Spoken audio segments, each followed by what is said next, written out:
It shouldn't be any secret, but the Dutch central bank actually created an entire report filled with formulas, models, and detailed analysis outlining exactly how money printing has only benefited the 1%. Everyone else loses as a result. There are short-term gains like we see with people investing in mutual funds, their 401k, or a retirement account, but every so often when the stock market or housing prices contract, people shed value rapidly. If the public only knew. And that's why you came here for the truth, so let me unveil that for you. Today we're going to get into the real deal, the truth about what's happening with central banks. These are topics that I have discussed over and over again, and when I found a report right from the Dutch central bank outlining exactly what I have talked about so many times that have been blue in the face, well, I had to make a video about it, so let's get into it right away. This is the report. You can see it directly on the dnb.nl, their official website. The report is there. If you have a problem with anything that's being said in this video, you must report that to them. Don't be weak, actually challenge them. Go back to them, find their email addresses, find their phone numbers, and contact them if you have an issue. The names of the individuals that wrote the report are on here, and you can take up your issues with them. The title, Monetary Policy and the Top 1%, Evidence from a Century of Modern Economic History. This is brand new information coming as of April 2019. However, this is covering the data spanning a century of modern economic history from 1920 to 2015. So if they were to show this up to, let's say, 2018, it would obviously bring us even more exacerbated levels beyond what we saw in 2015, but the point remains the same. You're looking at this data not from one country, but from 12 advanced economies. So all of this information brought together brings something very, very interesting that I haven't seen before. We do cover stuff from the Federal Reserve, some of the reports they bring out. We can see all the different factors that are brought into the news and so on. But when I read a few things that I will show you today, it was mind-boggling to say the least, coming from these individuals. One of the most important points is this. The obtained results indicate that expansionary monetary policy, that's QE, that's money printing, strongly increases the share of national income held by the top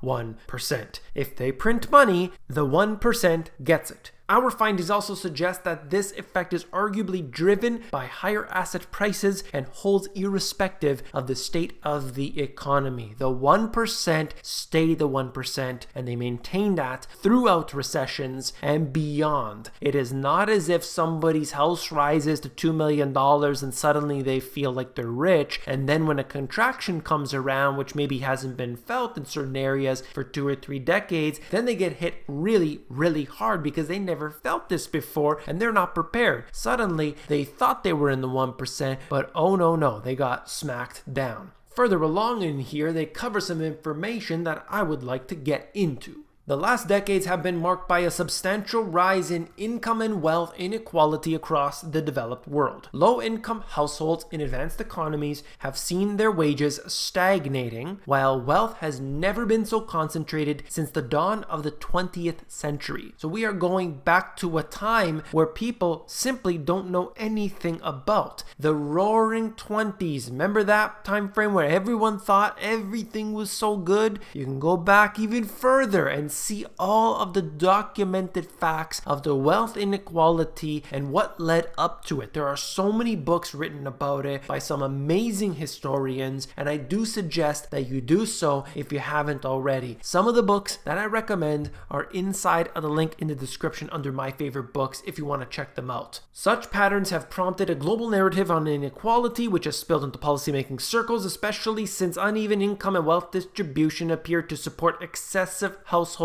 indebtedness and consequently fuel financial instability. So I want to note some things here. Household indebtedness, what we can see is that QE causes a few problems, and this is documented directly on the Dutch Central Bank website. You can see it for yourself. They get into the issues, and you have to understand it or you will be left behind. When you print money, it causes a deviation in between the haves and the have-nots. That creates creates this household indebtedness, and then you will have financial instability. There is no telling how long bull markets last. There is no explanation for why these things come the way they do and unfold as they do. We only see it as it's happening or in the rear view mirror. It's very difficult to predict the future, but we know that there are cycles and they happen. They are exacerbated by central banking. That is confirmed. That is documented. We have seen it even coming from the Federal Reserve at some point, suggesting that yes, in fact, irrational exuberance, we've gone a little too far in this case or that case. Maybe we didn't time it right. Maybe we didn't react appropriately, and so on. And we get those little bits and pieces, but this is by far and large the most in-depth study I have seen in this type of work. I mean, come on, we're looking at it actually being admitted that QE creates the mess that we are in every single day. People are being hurt today, and they're going to be a lot hurt tomorrow because of the indebtedness that they are in.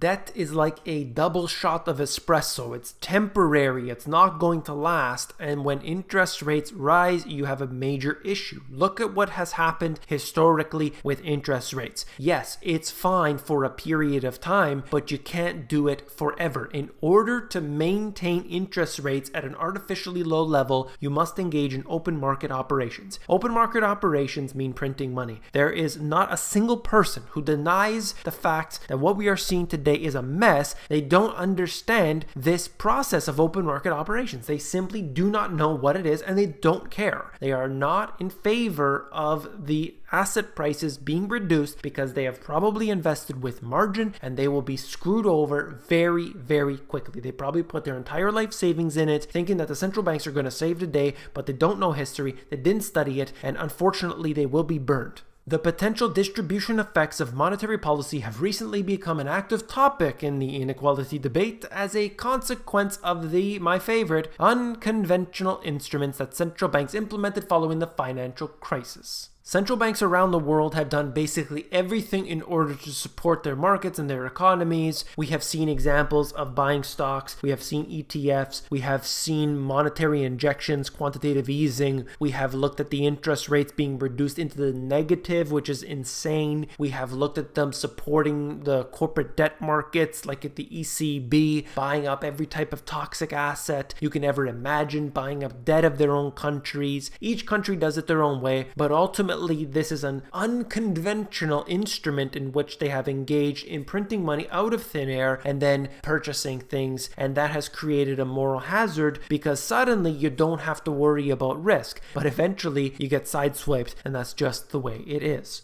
Further down, the combination of ultra-low interest rate environment and large asset purchase programs is suspected to have reduced interest income on modest household savings and driven up asset prices. People don't want to put their money in accounts. They don't want to put it in the so-called low-risk investments. They want to make money. So they take it out of the bank and they put it into something more risky. Even those in the financial industry, they're investing, they're looking at CDOs, they're looking at CLOs, they're looking at all the derivative products because they want yield, they want more return, and of course this creates a problem. Doesn't create it today, doesn't create it tomorrow, but eventually you have a crisis, all created because of the search for yield. But don't worry, because they're going to get bailed out, always do.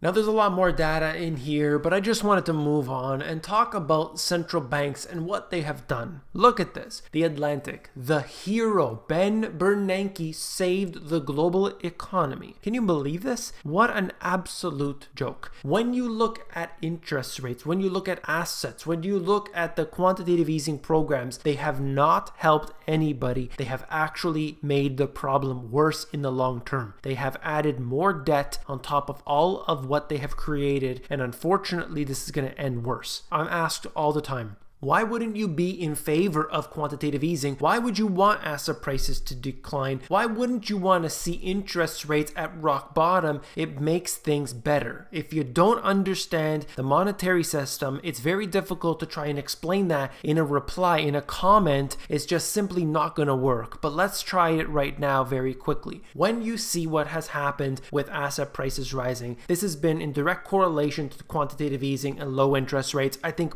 most people would agree upon that. It's not a real economy. It is in fact what we're seeing with central banks. But the majority of people who agree to that would say that's okay as long as they continue to do it forever. I already got into the issue of how you actually manipulate interest rates. That's with open market operations. That's with printing money. You devalue the currency against real goods by doing so. And of course, this does create a problem long term. There is no way to determine when that will pop up necessarily, but we've already seen inflationary pressures coming in, not from the core PCE expenditure garbage rate that you are given by people like Ben Bernanke. No. You have to actually look at it in much more detail, where inflation pops up isn't where you think. It could be in asset prices, it could be in food, it could be anywhere that you look, but eventually it makes its way and rears its ugly head. You also have the problem of central banks printing up this money, and now they cannot get rid of it. They say it's temporary. They cannot get rid of that money. They have to maintain the amount of money that they printed, or else everything will collapse. Again, most people believe, look, as long as inflation rate is fine, that doesn't really matter to me. Well, that isn't the case. Even Warren Buffett said there is no sense to what is happening today on a historic basis. This has never been done before, what they have been looking at, what they have been